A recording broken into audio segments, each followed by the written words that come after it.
హైదరాబాద్ నగరంలో స్పా సెంటర్ల ముసుగులో సాగుతున్న అసాంఘిక కార్యకలాపాలపై పోలీసులు ఉక్కుపాదం మోపుతున్నారు.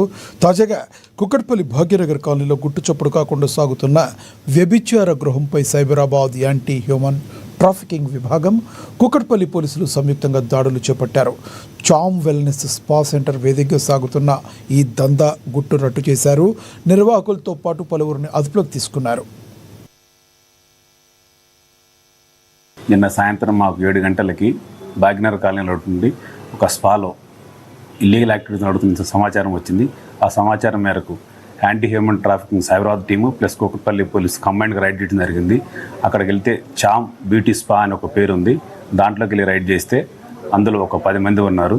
వాళ్ళలో రిసెప్షన్లో ఉన్న 3 ఎంక్వైరీ చేస్తే దివ్య అని ఒక లేడీ తన ఓన్గా స్పా అని పేరుతోటి ఒక సెలూన్ లా ఓపెన్ చేసి స్పా పర్మిషన్ తీసుకుని ఆమె కస్టమర్లను తీసుకుని వచ్చి అందరికీ ఆన్లైన్లో కాంటాక్ట్ చేసి వాళ్ళతోటి ఇక్కడికి వచ్చినాక కస్టమర్లతోటి ప్రాస్టిట్యూషన్ చేపిస్తుంది. తీసుకొచ్చిన వాళ్ళందరితో కూడా అన్నీ అక్కడ రైడ్ చేస్తే అక్కడ మాకు అన్ని కండోమ్స్, సెల్ ఫోన్స్ అన్నీ దొరికినాయి.